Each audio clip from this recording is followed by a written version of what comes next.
Welcome to Ignite Intimacy, a podcast exploring intimacy, romantic relationships, sexuality, and the all of everything that relates to these hot topics. We're going in. You ready? This is your host, Miss La. Let's do this.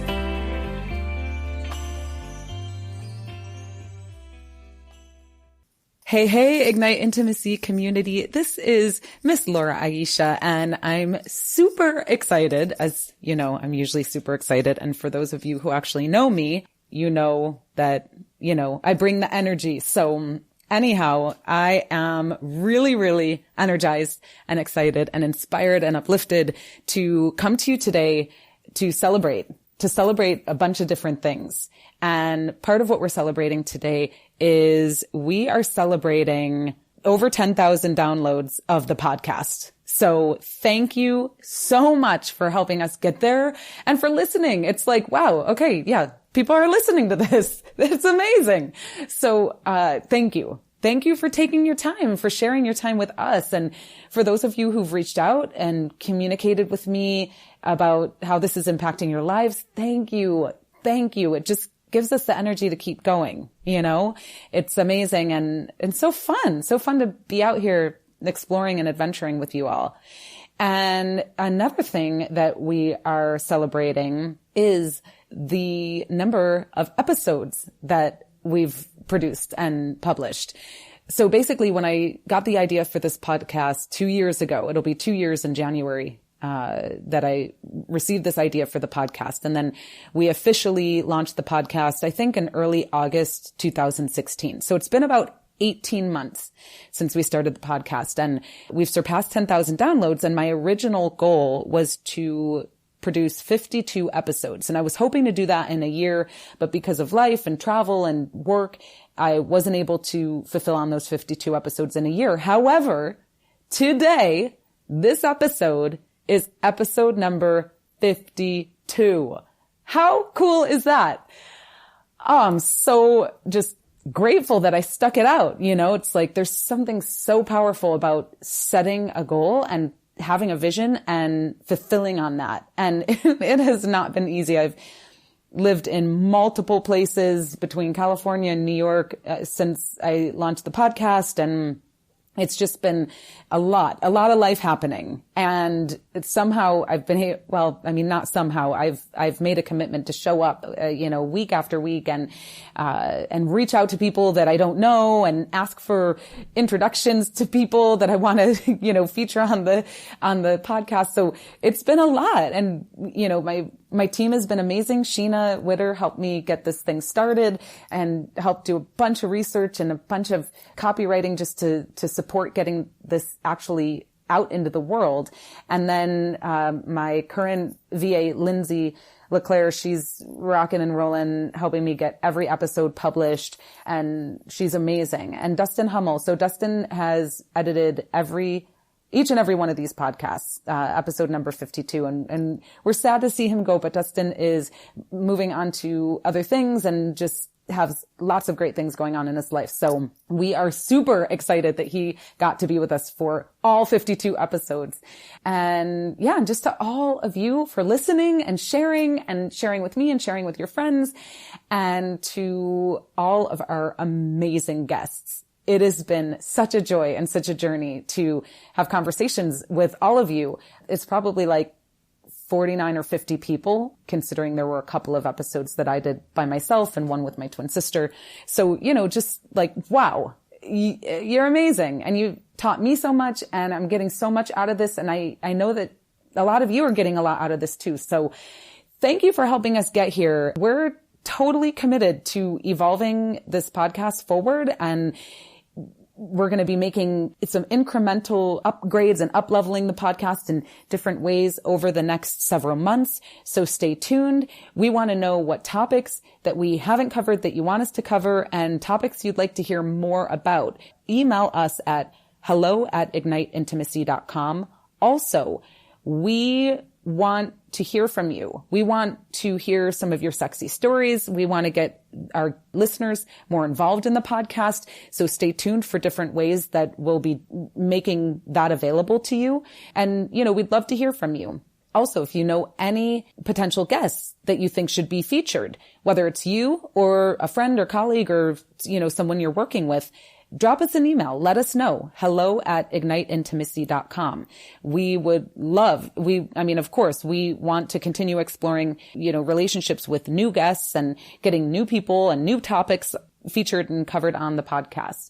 So stay in touch, and we love you so much. And we're just sending heaps and heaps of love and blessings upon each and every one of us, all of our family and friends and enemies and everyone. We're just sending out the love and giving thanks. Thank you. We look forward to the next 52. It's going to be magical, and it is magical, and we're really grateful. So give thanks, lots and lots of love, and stay blessed. All right. Ciao for now.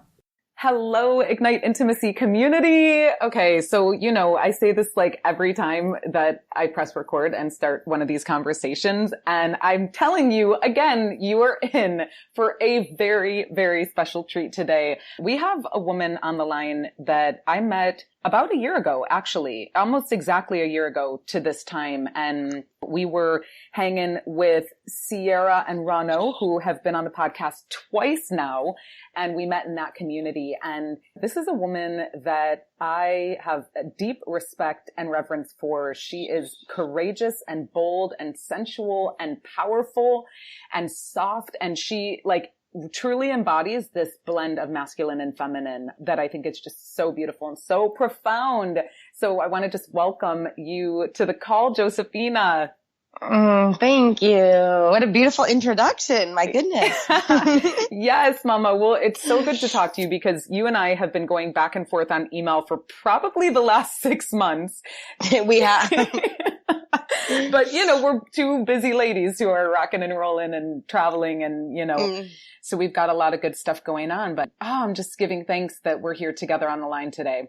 Yeah, me too. And I think the last time we saw each other was probably at Pussy Church before you're moving to New York. It was. Exactly. Yeah. That was probably a week before I moved. So I met Josefina last fall in the Los Angeles area, a little bit north of LA.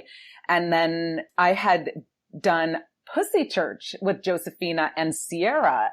And it was this awesome experience. So just to create some context here, Josefina is known as the Pussy Priestess, and she's an international educator. She's certified in the Akashic Records. She's in sensual empowerment and an intimacy coach. She's a lifestyle designer. So she's got her beautiful heart and hands in a whole bunch of different amazing, powerful things. And she and Sierra Sullivan have been leading these Pussy Church experiences. And so that was a profound opportunity to just be in my body, connect with my pussy and connect with other women and their pussy stories. Yeah. It's a safe space. It's a safe container and a safe space for us to be able to just share the stories around our pussy, remove any type of shame, ask questions, just be seen and be witnessed by other women, and really allow ourselves to just celebrate being a woman.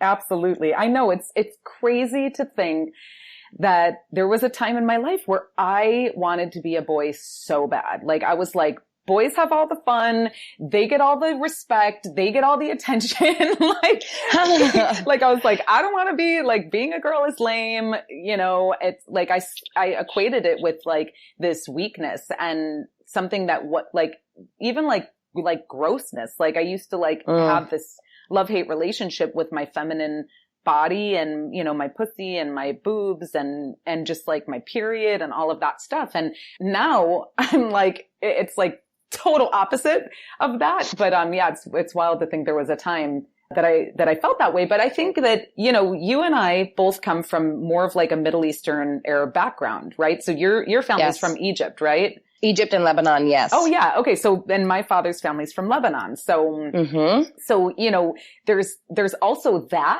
that comes into the mix. How did that energy. Well, okay, just to create a little more context for the call today, we're going to dive into a whole bunch of different things with Josefina, the Me Too movement, pussy and genital health. We're going to talk about developing deeper intimacy with our own bodies, and then also relationships. So we've got like a really awesome, juicy conversation here for you all. But I'm curious if you could share a little bit about how your upbringing and your Middle Eastern and North African Arab roots kind of like set the stage in your early years for whatever your experience was with your body and as a woman, and then how it's propelled you into the work you're doing today.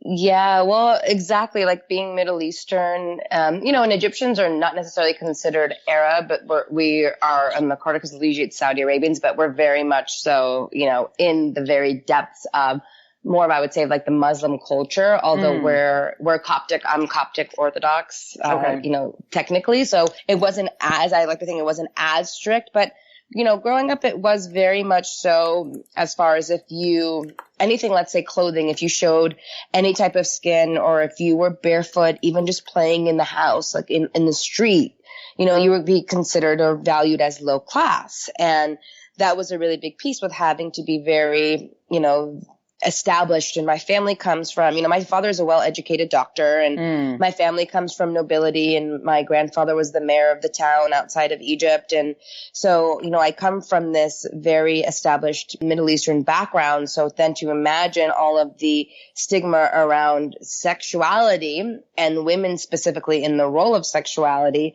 it's very much taboo and was shunned upon. And so for me, growing up was much more, we did not talk about sex. Like if my sister was going, on a date, my father wouldn't even allow the date. She'd have to sneak out even when she was 16. And so for me, growing up, it was something that I never really talked about. My mom didn't talk to me really much about it. Thank God I had, 3 older sisters, so I could learn more through examples of like what they're doing, or about, pads and tampons. But even with the culture, and you may have experienced this, but, even this misbelief around using a tampon, that it's going to de-virginize you. And was right? Like that's a big thing in the Middle Eastern. It's like, oh my God, you can't use a tampon. You're not going to be a virgin anymore. And I couldn't understand that. I'm like, what do you mean I'm not going to be a virgin? Like I'm not having sex with anyone. But there's that idea of like, moving the hymen or breaking the seal, and then having like this, quote unquote broken pussy. It's like, oh, well now it's touched and now it's broken. And in the Middle Eastern culture, if a quote unquote broken pussy is touched, you then lose your value as a woman, and then therefore loss and desire for marriage then goes down. So in the culture, the same way, it's like if you are a woman who's de-virginized by some way or another, then you're no longer then desired as far as like marriage or courting, which was very fascinating. So to talk to my mom about that and actually have to even push for myself to be able to use tampons was, a really big thing, because I didn't want to wear pads and I was uncomfortable. And, we didn't go deeper into the health. And for me, it was something that I didn't, my mom is very open, but we just, she's just not educated exactly on how it goes. It was very much like if you're going to do anything, use protection. And, given my father and mother got divorced when I was much younger, it was more so my mom's influence.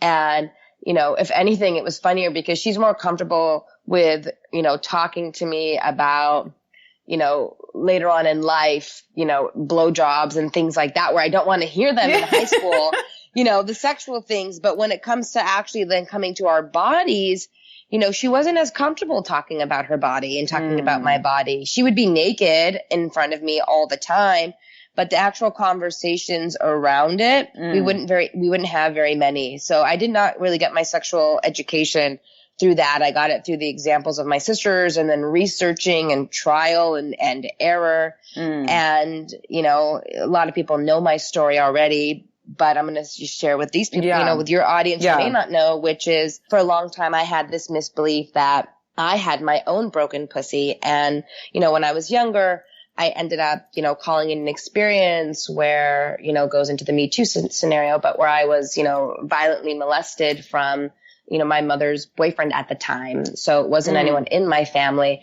And it was a very, it was a very traumatic thing that I had gone through that I've healed. But with that scenario, being taken advantage of, and at the time what I perceived was my innocence to be taken away, there was that part that felt for me really broken, and where, my mom didn't believe it and she didn't believe me, and I had to live with that and hold that. And holding that after this guy threw $5 at me, as far as like, wow, okay, then I'm equating like my pussy and my vagina to money.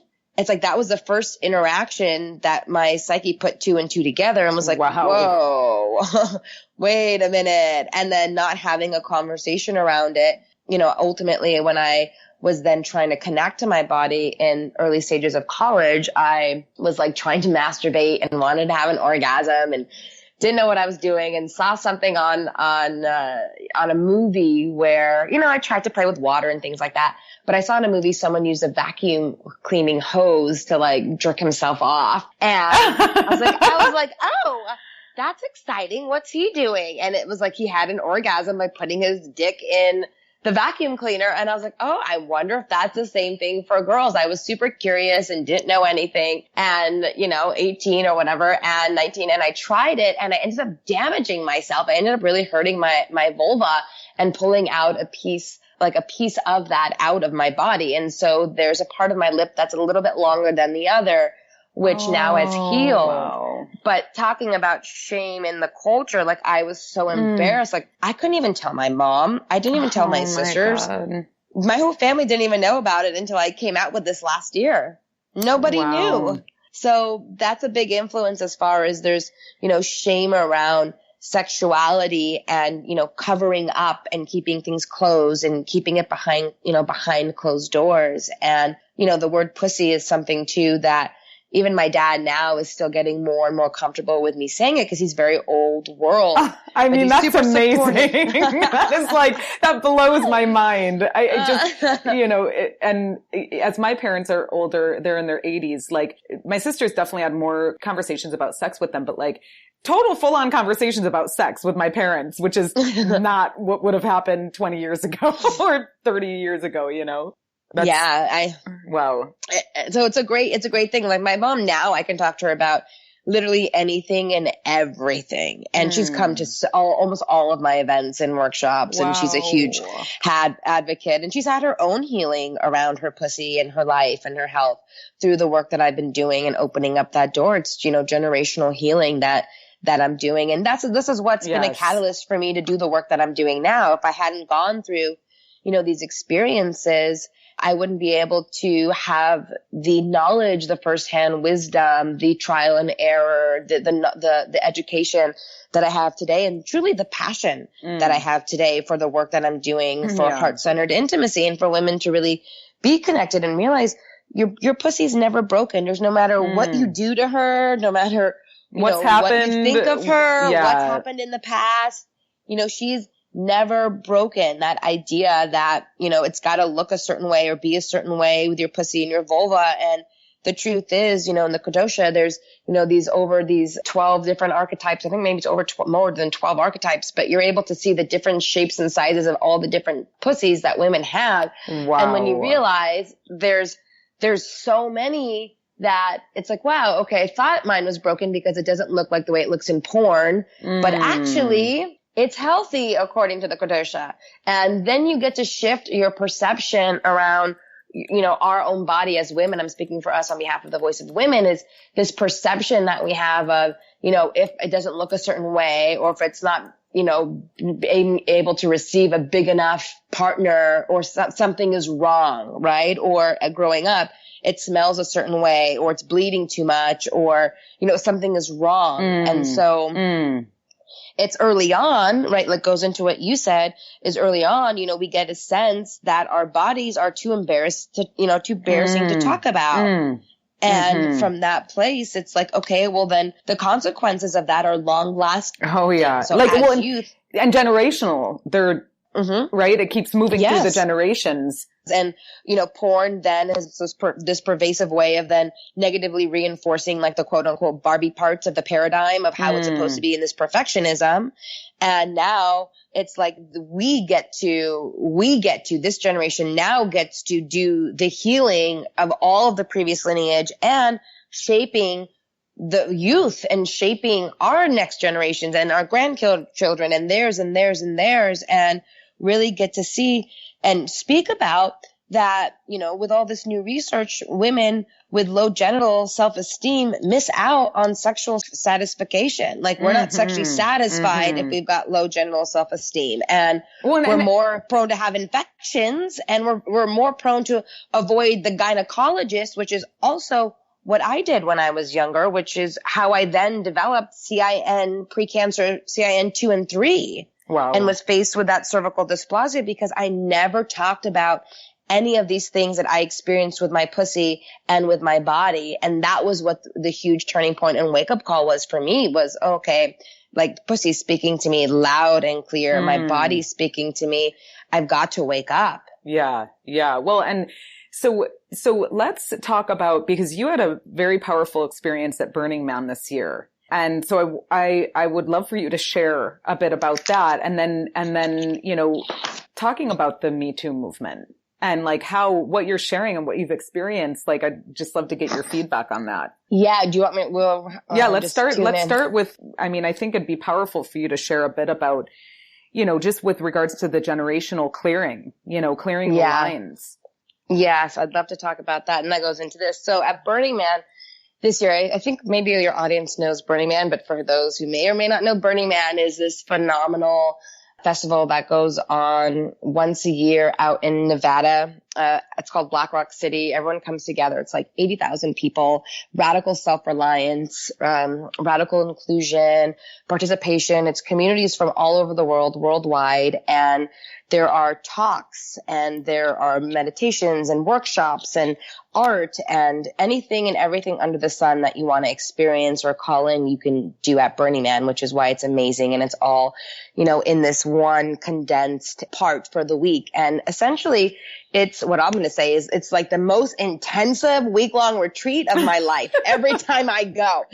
It's like no matter how much work I've been doing in plant medicines and how much work I've done in spiritual psychology and in workshops and everything else, like going to Burning Man is an integration. It's like, okay, have you applied everything that you know in the slightest of cases? And so this year when I went to the burn, I had an intention of going in and really clearing and softening and connecting to my sisters in a new and deeper way than I have in the past, my soul sisters. And really for me was a place of letting go of shame that I still had generationally around, my attraction to women, my attraction to just, men and women as a collective, my generational shame around not having a voice, right? Even, my mom had issues with her throat, and the throat and sacral are directly correlated. And again, with all of the things with women being raped and abused in the Middle East and used as property and human trafficking and I felt all of that so strongly. And with the work that I've been doing, I have my healing, but my intention is so strongly is to clear generationally in order to be that clear conduit vessel for my children when I do have children in the future, and for the feminine as a whole. And what happened was I went into a tantric workshop. There's a woman named Josie Posey. Have you heard of her? No. So her name is Josie, and sometimes I go by Josie, but her name is Josie Posey, and she does this tantric workshop, but she also channels the Mother Mary or Mary Magdalene, and she did the talk, and she ended up creating a tantric workshop where women would come together and men would come together in the space, and she would separate the men and women. Men would go into a men's circle and women would go into their women's circle, and we would talk about what was coming up for us as far as the pain that we've gone through, the pain as women, the pain that we are holding on to that no longer serves us, or whatever is present as far as coming up in this moment for clearing. And I went there of okay, I've done a lot of work, feeling good. And the energy in the circle was so strong. I mean, it felt like I was in a plant medicine ceremony. I started getting really nauseous. Like, that's how potent and pliable the energy was from these women, as far as, you know, being abused and some women being strangled and beaten, and then, you know, giving their power away and being mistreated with sex and all of these things. And you know, what came up for me personally was this generational fear of using my voice, that I would be beaten or burned at the stake, and that it was not safe for me to be this fully embodied woman because I would be attacked, brutally attacked and beaten, and that it was not okay to have a voice because my throat would be sliced and cut. And then the shame around when I was younger, connecting with my next door neighbor, who was the very first sexual experience I ever had. Her name was Julia. And we loved each other as sisters, and we also were each other's first kiss, and we played with each other and we explored, as girls do. And, I was beaten badly for that and punished from her. And I didn't realize that I was still holding on to even that trauma and shame. Wow. And that was all coming up in the circle. And so for us as women, we were hip to hip, holding each other, just crying and being in that space. And then my heart was still healing from, now ending of a relationship. And, with the masculine not being able to fully show up, and realizing not only was it a generational wounding of the feminine, but understanding the wounding that's gone on for the genders of the anger towards the men and the masculine, and men not knowing how to show up and them being the perpetrators. And, so the men got to come over and hold a circle around the women and hold space for us to love the feminine unconditionally and witness the most sacred wounding of the feminine. Wow. And don't try to fix us. Don't try to judge us. Don't try to do anything besides breathe us in and hold us through your loving and of your heart as men. And to be so vulnerable and witnessed by my brothers. And I had some of my deep soul brothers in the group who didn't know all of these parts of me. I had this part where I wanted to shut down. I didn't want them to see me in this most vulnerable place, in the most vulnerable position. And I had to move past even that ego story that, my brothers who see me as this powerful woman are going to now view me as soft and melty and weak. And it's a negative thing, right? Being feminine is weak, kind of like what you mentioned earlier in your story. And so moving past that, I was able to allow my brothers to hold me and to see me. And I had such a profound healing because they started speaking through each of them, through their voice, and apologizing for the gender of the masculine, apologizing for the abuse and the disempowerment languaging and actions and inequality, and for attacking us and for viewing us on the other side of love as the enemy, and viewing our heart as a battlefield, and viewing our body as an object, and just anything and everything that's come up. So imagine 50 men speaking directly to your heart as a woman, apologizing and saying all the things just in synchronistic flow that you'd always have wanted to hear, that would allow you to feel forgiveness and allow us to release and see them as brothers in compassion, was a big thing for me. And really understanding through empathy, wow, the men are really struggling as well. This is not just an issue with women.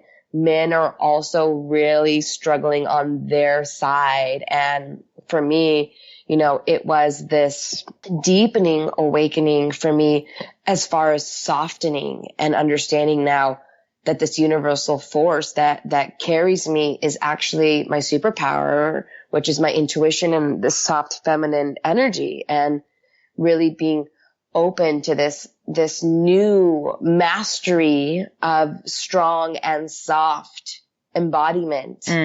And knowing, yes, I'm a fucking badass wild woman at heart, and the type of woman that's ride or die, that will be by your side. She will be right there with all of her sisters and her brothers, and completely in radical self-reliance. And at the same time, I don't need to be so deep in that archetype of Miss Independent, right? I could do it all on my own. I don't need a man.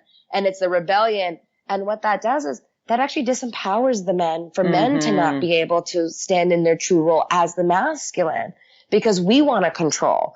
And for me, it was letting go of the control aspect and really allowing the masculine to lead, allowing this type of king archetype that I desire for every man to be, and this evolved masculine to really step up into that role and to trust that they've got it. And when they don't got it, I know that I can step up and get it either way. So either way, I'm fine. Yeah, absolutely. Well, and so I'm curious what, like, as that experience kind of sealed up, like, what was the breakthrough there? The breakthrough there, great question. So the breakthrough there for me was, again, there were so many breakthroughs. There was a breakthrough healing for me as far as there's multiple. So let me kind of break it down. One of the big ones was having this massive compassion for the perception, the lens of the perception, how men view women for me. So seeing that it's not a matter of, understanding why men are avoidant or why they're afraid of love or why they're non-committal made so much sense to me in this breakthrough around, wow, men are so terrified of love, of true love in their heart that they're afraid that they're going to lose themselves. And therefore, unconsciously, they view the feminine as the enemy and as a battlefield, which then they're in competition or battle with. And for me, the breakthrough was, and when we show up, or when I show up in my masculine in that space, I am in the battlefield with them. And so the breakthrough was softness, melting. Like love and subtle energy is the way to allow the petals of the masculine to continue to open in their loving and to create the most safest space for myself, which creates a safest space for them. And then the breakthrough, again, generationally was recognizing, wow, I'm in a new incarnation. I'm in a whole new life. I'm in a whole new body and a whole new lifetime. And all of those old beliefs as far as my cultural heritage are no longer true and no longer serve me. And what I recognize is it's invalid. And that ego story no longer has any hold and power on me, because the truth is I am safe to be expressed. I am not only safe to be expressed, I'm desired to be heard. And I am needed, which is why this is my life's mission, is to have this voice, why I've been given this voice, and to use it. And every time I speak and every time I be a stand for the feminine in love is healing each sister that's in the Middle East or across the world that does not have a voice, and how important that is for my own healing to continue to stand and strong. And another insight was my mom in transparency was that, she was abused by my father and in her own generation, and her father and everyone else, because she was not allowed to be expressed sensually. And she has been very repressed. And now in her age, she's open and out. But what I got to see was, wow, okay, because my mom wasn't able to be that way and was abused in that way. And that's what I believed, because I got to change the imprinting and clear that imprinting around what it is to be, and truly now create a whole new feminine archetype. And I really got to see this breakthrough that being the Pussy Priestess, known as that, and is a whole new archetype that has not been seen yet. Yeah. This is a brand new archetypal character for the feminine that has yet to be explained and yet to be, embodied as it divinely came through me. And so having a deeper understanding of my role and why I'm being called to this work, and just letting go. And that's a big thing culturally as well, was trying to control, whether it's the scenario or the masculine or my direction or how I'm seen. And it's like, none of that matters. None of that matters. All that matters is softness and my own inner strength and inner power and my knowing. Yeah. Well, and so with regards to the Me Too movement, how, because you had mentioned that something different seems to be coming up for you through the movement. And, I'm just curious from your perspective, let's talk about the Me Too movement and how it's helping to open up a conversation and what it's creating, like the new pathways for. Yeah, it's brought up, in the beginning, I was like, oh, okay, wow, this is kind of coming up. And then I sat with it and I'm like, wow, this is a phenomenal opportunity that's coming up here because, again, like I mentioned, with not being in the victim mentality, just being in as far as like life experience and life curriculum mentality. Like I went through these experiences where, I made choices to go down a wrong street and was almost abducted at gunpoint. And what I realized was, wow, I created that experience so I could see that I'm fucking a badass and I could protect myself if it ever comes down to a life or death situation. I actually know my own inner strength that I could protect myself. And so as I've been looking at the Me Too stories, and I shared on there, my experiences as far as, the cat calls and, almost being abducted and, going through the molestation. And, I talk about it now kind of briefly like this. I honor it. And I'm also not in a place of seeing myself in a victim. Yeah. And for me, I love that people are having an opportunity to voice themselves for the first time, and men and women alike. Yeah. And I feel like the opportunity here, what I'm seeing, and I'm in these conversations around, is this opportunity for a healing of the men and women, a healing for us as humanity, as these two genders, to be able to support each other. And what I see is this actual call for masculine to step up and to be able to decide how do they want to interact with women, and for women to get to be in power and decide how do we want to interact with men? How do we want men to interact with us?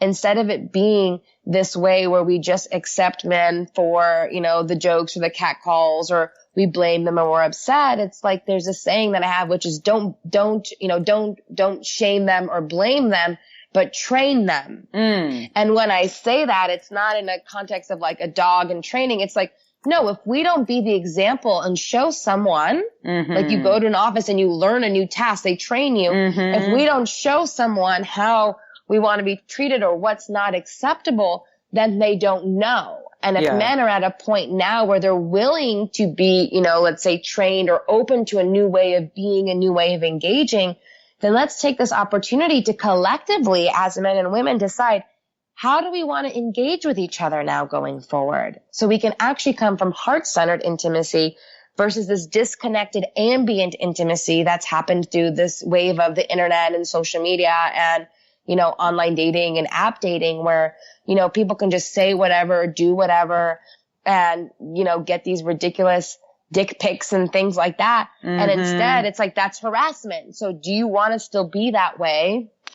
Do you want to engage that way? And also women, do you want to accept those things or call those things into your experience? Because I'm a true believer, if like attracts like, and, law of attraction as well is just, we're in a quantum reality, whether you want to believe it or not, we're in energy, we're in an energetic universe. And, if you are putting out this energy that's unresolved issue within you around men and the way that men are treating you and vice versa, you're going to continuously attract those type of experiences as a learning lesson for you to engage differently, to use your voice to say no, or that's not acceptable, or don't speak to me in that tone, or, I would like for you to do this, right? Yes, please. Add that invitation in for men and allow them to. And the conversations that I've been having with men as far as how this is going to impact the dating world, right? There's people who are going to be too afraid to approach a woman because they don't want to be seen as, sexually harassing, or, they don't want to be flirty anymore because it'll take it the wrong way. And then now men are afraid. Just more my guy friends are afraid engaging with women because like the wounding has so strongly, and now they're so hyperly aware that they don't want to anyone or touch someone in the wrong way. And I feel like that's the amazing evolutionary opportunity we have, is to say, you know what, that is okay. Right? Just do that. Is that okay if I touch you? The fact that their consciousness level has now risen to say, is this okay? Right? Consent driven. Yes. We're now becoming more consent driven, and it's up to us, to women, to say whether or not yes or no, it's okay. And start to train so we can interact with men and women, you know, men and women. Women can ask for consent. I do that with my female friends and clients. Like, is that okay if I touch you right now? Is that okay if I give you a massage? You know, because we don't know where people are. Yeah. And the more that we start to practice this mindful consent, the more that we can evolve and connect in a, as I call it, heart-centered way of intimacy. Because what is men and women doing when we engage and when we interact? It's, you know, in the name of your podcast, right? Ignite intimacy. It's this intimacy. It's this dance between, you know, masculine and feminine. It's this dance between men and women, or women and women, or men and men. But there's this dance. And when we think about dancing, we think about, you ask your partner, do you want to dance?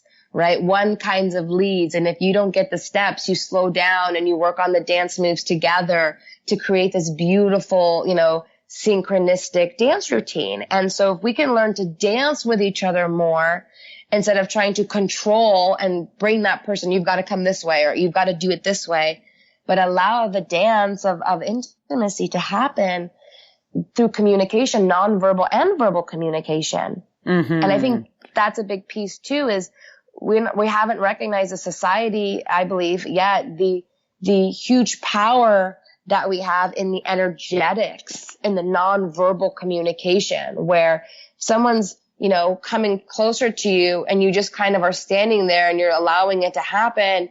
You're not giving any type of nonverbal cues. You know, if you shut down, then you shut down. But how can we practice not shutting down? How can we practice actually breathing into that discomfort, staying open, and then either communicating verbally or through the subtle energy of nonverbal communication of saying that's actually not okay, or you're too close for comfort. Yeah. Yeah. Well, and a lot of it is just like listening, right? Listening with our ears, listening with our bodies, listening with our minds, listening with our hearts, like being open to listening and listening in a different context. And you had brought something up before we actually hit record, and it's like, how do we want to play together? Yes. You know, and then, you know, how does this, like, we're taking another layer of the veil off, right? So this is nothing new. This is, you know, sexual trauma has been around since the beginning of time. And how can we as a human society here on planet Earth start to redefine our relating and our playing together so that 100 years from now, there is less and less and less sexual trauma that's occurring. You know, because we've disconnected sex from religion, from shame, from guilt, from, you know, and like allowing people to be fully expressed and being accountable for ourselves and each other. Right. And, yeah, it's a very, very powerful time right now. I've had, I don't know, maybe 3 or 4 weeks ago, we, posted a conversation with Destin Garrick. And yeah, I love Destin. Love him. He's such a soul brother. I figured, I was like, okay, these two definitely know each other. Yes, we love each other so much. So, you know, it's just like, I would, you know, it's like some men are like, wait, how do I even show up today? You know, it's like, first of all, women are so like powerful, and they're finding their power and they're stepping into their power. But then, you know, there's this other part of it. It's just like, where do men fit in that? And then, you know, you go into Alison Armstrong's work of like, you know, the emasculation of men and not allowing men to help, and not, you know, and all the single moms in the world. And there are many, many single dads as well. But, you know, there are a lot more single moms, and like women who like me, you know, I was a single parent. Kaya's father was around, but I was a single woman raising my daughter on my own for 17 years. And, you know, it's like, I had to figure out, it was like a survival mechanism. I had to figure out in my life how to be fiercely independent. And so that, I bump up against that a lot in dating. And it's like, just like allowing the men to like, take the reins and like, or like, you know, when I'm salsa dancing with my sister who's a salsera and she's like, loosen up, let me lead. Like, you know, so, you know, it's just like this dance and this great question that, you know, we want to ask all of you, everyone who's listening is like, how do we want to play together now and moving forward? Exactly. And that goes into exactly what I'm saying, right? Like that story of like the Miss Independent where we're super strong. And that's what for me at Burning Man was such a beautiful thing, because it's normally like take the lead and take charge and lead the troops and, you know, being on the forefront and really getting to experientially be in the actual lesson and learning of allowing the masculine to lead me, and being behind was like this dance of like, well, what if they're not going in the right place? What if they're not taking me to where I need to go? What if it doesn't get to where I want to be? You know, this whole idea of, you know, being tensed and leading and controlling and essentially it's power but yet I'll speak for myself, yet I've used it in a way that's been more forceful. And so, you know, even with, you know, David Hawking's book, like the power versus force, right? And there's a big difference between power and force, you know, and we can think of more of like the force and that control, even as like the masculine energy, like the inner masculine. We all have masculine and feminine, versus the inner power, which works more in the subtleties of being able to emanate your power versus physically forcing your power through. And, you know, you had mentioned something, which was how do we get to play? That's exactly it. Now we're in this, you know, this schoolyard and we're in the sandbox together. And how do we want to play? And how can we also soften enough to allow men to come in and play with us? There's something that, you know, David Data talks about as well, which is, you know, women have been so filled up. And, you know, Alison Armstrong talks about, you know, the emasculation, and David Data, to his point, is that women are also so filled up to where, you know, they don't even need men. It's like, we don't even need men. We can go and do artificial insemination and we can do life on our own. It's like, really, we found a way to essentially like exile men from our lives if we choose to. You know, it's great to have a man and to have someone to have sex, but, you know, technically to reproduce, we don't need men anymore. And so if we're so filled up as independent women, when we approach a man, talking about dating and relationships, or a man approaches us and there's no opening for a man is not going to experience the polarity with you as a feminine, and he's not going to experience an opening in your being for his desire to fill you. So therefore, if we are contracted and we are in a place of filled, like so filled up, the men are going to think that, well, then what does she need me for? Yeah. Or there's no value for me. Yeah, exactly. Like, how can I add value to this 21st century woman who's got it covered? You know? It's like, she doesn't need me. I'm going to go on to someone else. And it's like, you know, and you're like, well, shit. Like, then it goes the ego story. Well, then the ego story, like, well, but then what's wrong with me? Like, I'm meeting all these awesome guys, but nothing's going on. And it's realizing, like, because we're so in our power and we're so, you know, we're so, as I say, like contracted, like think about the cervix even being contracted and the throat being contracted and the heart being contracted. And so if men can't feel into us and our energy field, or even into just our space, and not saying to give our sexual energy away, I'm saying just to allow an opening, as far as be open to allowing them to lead, be open to allowing them to show us something different. And, you know, maybe our way is not always the best way. Maybe we can learn a new way that's more resourceful or faster in time, or that's more adventurous, that's going to give us something else that we don't even know of. And so the whole thing is, how do we want to play? And do you want to play being suited up and armored up? Or do you want to play, you know, with balls and being with bunnies and balls softness and sparkles and it's exactly and colors and fabrics and music and, you know, and being present and exactly like all of the fun, melty, yummy things that feel really good. And, you know, in a more of a sensual way versus a sexual way. And I feel like this is a great opportunity for us with the Me Too, is to realize, okay, a lot of this has come out specifically more along the lines of sexual lewd acts or sexual acts that were done out of alignment. And so what's going on is, and what I believe to be true, is that there's a lack of self-love in, you know, in men, and a lack of self-love across the board. And so if we're not in a positioning of loving ourselves, then we're less committed to making a commitment to actually being the embodiment of love.